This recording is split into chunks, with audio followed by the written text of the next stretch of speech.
Welcome back. एक वजीर आजम था जिसे उल्टी सीधी हरकतों पर जहाज से उतार दिया गया था। शहबाज शरीफ का जहाज जब सऊदी फ़िज़ाई हुदूद में दाखिल हुआ तो उसको जंगी जहाज़ों की सलामी दी गई। वज़ीर आला पंजाब मरियम नवाज़ कहती हैं पाकिस्तान को सऊदी अरब की पासबानी का शर्फ मिल गया। शहबाज शरीफ को सऊदी अरब की धरती पर वो इज्जत मिली कि दुनिया देखती रह गई। जो अडियाला में बैठा है उसको ये नहीं पता बाहर दुनिया बदल चुकी। पाकिस्तान में अब वो किस्सा पारीना बन चुका।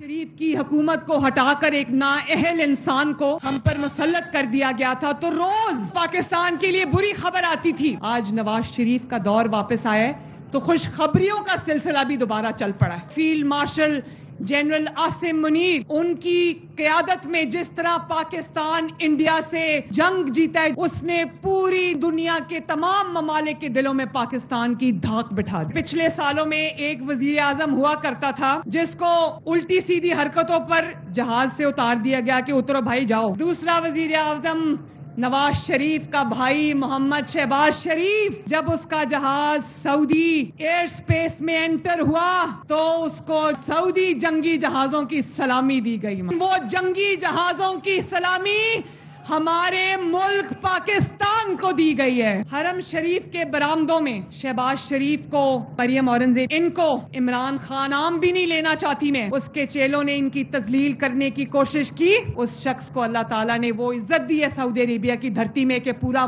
दुनिया देखती रह गई। सऊदी अरब और हरमैन शरीफैन बिल खुसूस उसकी पासबानी का शर्फ पाकिस्तान को मिला माशाल्लाह। वो अंदर बैठा है अडयाला में, उसको ये नहीं पता कि बाहर दुनिया बदल चुकी है। उसको नहीं पता कि पाकिस्तान में अब वो एक किस्सा पारीना है। रावलपिंडी एटीसी में जीएचक्यू हमला केस की समाअत हुई। बानी पीटीआई ने वीडियो लिंक की कार्रवाई का बॉयकॉट कर दिया। अदालत ने बानी की वीडियो लिंक के खिलाफ दरखास्त खारिज कर दी। कहा कि बानी पीटीआई पंजाब हुकूमत के नोटिफिकेशन के मुताबिक वीडियो लिंक पर ही पेश होंगे। दौरान समाअत वकील सफाई ने बानी को व्हाट्सएप कॉल पर पेश करने पर एतराज़ किया। मौक़िफ़ अख्तियार किया कि हमें कहा गया कि मुल्ज़िम को वीडियो लिंक पर पेश किया जाएगा, व्हाट्सएप कॉल पर नहीं। वीडियो लिंक के हवाले से बैनुल-अक़वामी मिसालें मौजूद हैं। व्हाट्सएप कॉल को वीडियो लिंक तसव्वुर नहीं किया जा सकता। इस्लामाबाद हाई कोर्ट में तोशा खाना केस 2 में बानी और बुशरा बीबी की बरियत की दरख्वास्तें जल्द मुकर्रर करने की समाअत हुई। बानी पीटीआई के वकील ने कहा कि 1 माह से केसेस तेजी से हो रहे हैं। पीर को फैसले की उम्मीद है। पीर तक अगर समाअत नहीं होती तो फैसला हो जाएगा, फिर फ़ायदा नहीं। पीर तक रिलीफ ना मिला तो मैं वापस ही नहीं आऊँगा। ये खुसूसी केसेस हैं। जमानत का फैसला भी साथ लगा हुआ है।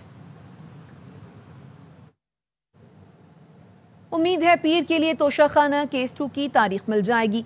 बानी पीटीआई वकील सलमान सफदर की इस्लामाबाद हाई कोर्ट में मीडिया से गुफ्तगू। कहा कुछ केसेस ऐसे हैं जिनमें तेज तरीन इंसाफ होता है।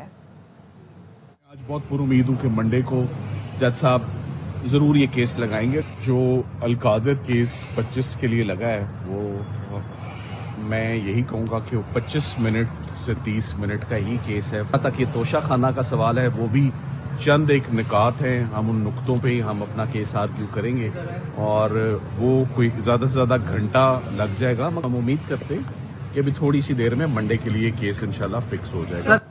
पाकिस्तान की अस्करी और जौहरी कुव्वत हमेशा से ही इसराइल को खटकती है। सऊदी अरब से मुआहदे के बाद इसराइल को कोई शक नहीं उसकी जारियत के सामने सबसे मजबूत मुल्क खड़ा है। भी और पाकिस्तान का दिफाई मुआहदा हुआ, इसमें कोई शक नहीं कि एक बड़ी चीज़ हुई है। इससे पाकिस्तान को दुनिया के अंदर, ख़ास तौर पर इस खित्ते के अंदर और मज़ीद अहमियत मिली है। पाकिस्तान की अस्करी कुव्वत, पाकिस्तान की जौहरी कुव्वत जो है वो इसराइल को हमेशा से खटकती रही है। अब जो ये मुआहदा हो गया है तो इसराइल को कोई शक ही नहीं है कि उसकी जारियत के सामने अब सबसे मजबूत मुल्क कौन सा खड़ा हुआ है। तो इसलिए मुल्क के लिए खतरात भी बढ़ने हैं। मुल्क के अंदर सियासी इस्तेहकाम जो है वो आज अवाम की सबसे बड़ी ज़रूरत है। पाकिस्तान की सबसे बड़ी सियासी पार्टी तहरीके इंसाफ के साथ बात किए बगैर इस सियासी बहरान का हल नहीं निकल सकता। पाकिस्तान की सबसे मकबूल सियासी जमात को दीवार के साथ लगाना बंद करो और उनके साथ बैठ के सियासी मुज़ाकरात करके हल निकालो। उरुमची में सदर आसिफ जरदारी की मौजूदगी में 3 मफाहमती यादाश्तों पर दस्तखत किए गए। सदर ममलकत ने कहा, याददाश्तें खुराक के तहफ़्फ़ुज़, सनती तरक्की, बरामदात और आफात से निमटने की सलाहियत बेहतर बनाएंगी। लाइफ स्टॉक सेक्टर की बेहतरी और दही रोजगार के मौके बढ़ेंगे। टेक्सटाइल पार्क का क़याम बरामदात और सनती तरक्की को फ़रोग़ देगा। जदीद फायर ट्रक्स, आलात, अवामी तहफ़्फ़ुज़ और एमरजेंसी रिस्पॉन्स मजबूत होगा। पाकिस्तान और चीन में लाइफ स्टॉक इंडस्ट्री में जिद्दत, पाकिस्तान में जदीद टेक्सटाइल इंडस्ट्रियल पार्क के क़याम और दोनों ममालिक के दरमियान फायर ट्रक्स, एमरजेंसी आलात की फराहमी और खिदमात के लिए मफाहमती याददाश्तों पर दस्तखत किए गए हैं। पंजाब के कई सैलाब मुतासरा इलाकों में पानी उतरने लगा, लेकिन कुछ इलाकों में अब तक कई फुट पानी जमा है। आरिफवाला में कायम नूरवाला बंद पर खैमों में परेशान मुतासरीन इमदाद के इंतजार में बैठे हैं। सिंध के बैराजों पर पानी का दबाव बढ़ने लगा। कच्चे का वसी इलाका डूब गया।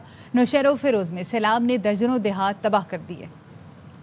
पंजाब में सैलाब का जोर तो टूटने लगा, लेकिन अब भी हर सिम तबाही के मनाजिर हैं। आरिफवाला में कायम नूरवाला बंद पर खैमों में परेशान मुतासरीन इमदाद के इंतजार में बैठे हैं। कहते हैं मकान, फसलें सब बह गया, अब कोई आसरा नहीं।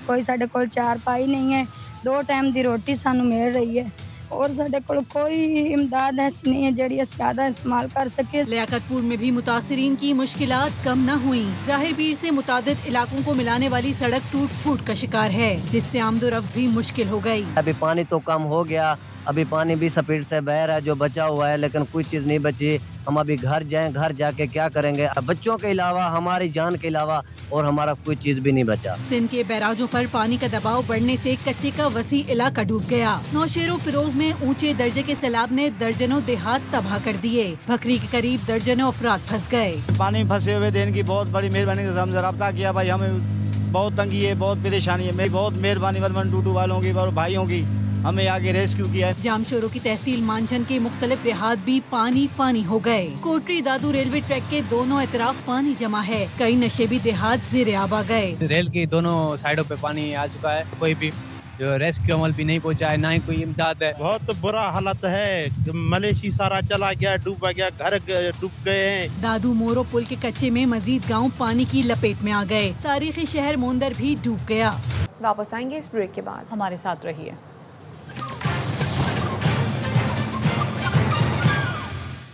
Welcome back. आज चीन के सदर शी जिनपिंग से फोन पर बात करूंगा। अमरीकी सदर डोनाल्ड ट्रंप का फॉक्स न्यूज को इंटरव्यू। कहा कि चीन के साथ अच्छे ताल्लुकात हैं। चीनी सदर से फोन पर तिजारत और मुस्तकबिल के बारे में बात करूंगा। शी जिनपिंग से टिकटॉक डील पर भी बात होगी। मनसब संभालने के बाद सदर ट्रंप की चीनी हम मनसब से दूसरी बार फोन पर बात होगी। चेयरमैन FBI राशिद महमूद लंगड़ियाल कहते हैं कि पाकिस्तान ने IMF से मुज़ाकरात की तैयारियां कर ली हैं। FBI ज़राए का कहना है कि पाकिस्तान IMF से टैक्स हदफ में 300 अरब रुपए कमी की दरख्वास्त करेगा। रवा माली साल टैक्स हदफ 14,000 अरब से नीचे लाने की कोशिश की जाएगी। राशिद महमूद लंगड़ियाल का कहना है कि कोई मिनी बजट नहीं आएगा। इजाफी टैक्सों के लिए मिनी बजट की तजवीज़ गौर नहीं। सैलाब से नुकसानात के बारे में मुख्तलिफ ऑप्शंस पर गौर किया गया है। अब तक के लिए इतना ही। देखते रहिए ARY न्यूज़।